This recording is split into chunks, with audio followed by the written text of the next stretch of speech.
vulnerable white girls who have been living in troubled circumstances, in challenging situations, have been abused, exploited, drugged, raped by networks of gangs of rapists. And we have to be honest about the fact that some of these gangs have been overwhelmingly British Pakistani males.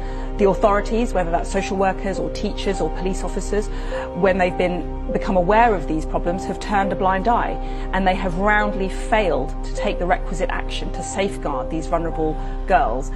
Many of these victims have not secured justice. We therefore need to change the system. There's been a lot of inquiry, a lot of reporting on the problem.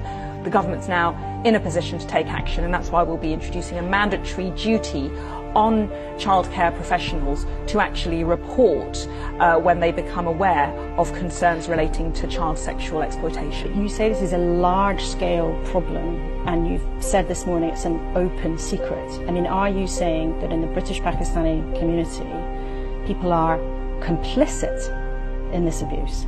Well, the reports do demonstrate. If you read the report on Rochdale and Rotherham, the Casey report, they do say that concerns about political correctness, worries about being called bigoted.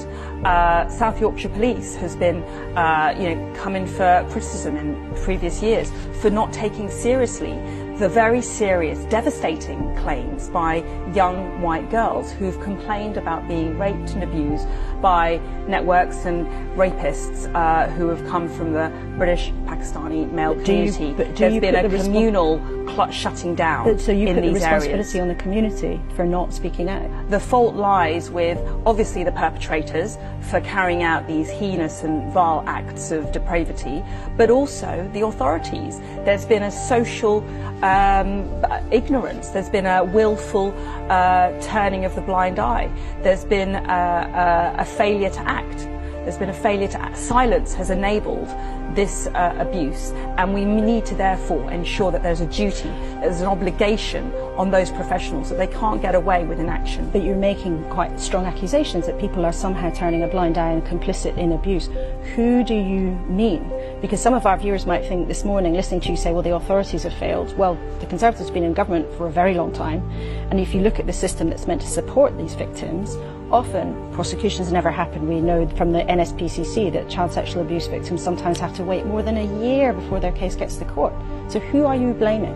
Well, if we want to get political about it, didn't want to get political about it, but some of these councillors, senior politicians in Labour-run areas over a period of years absolutely failed to take action because of cultural sensitivities, not wanting to come across as racist, not wanting to call out people along ethnic lines.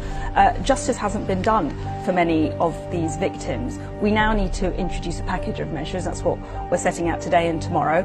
A duty to report so that actually professionals are obliged to take action, and actually an energetic approach to tracking down these perpetrators, many of whom are still running free, and ensuring that they don't continue with these vile abuses.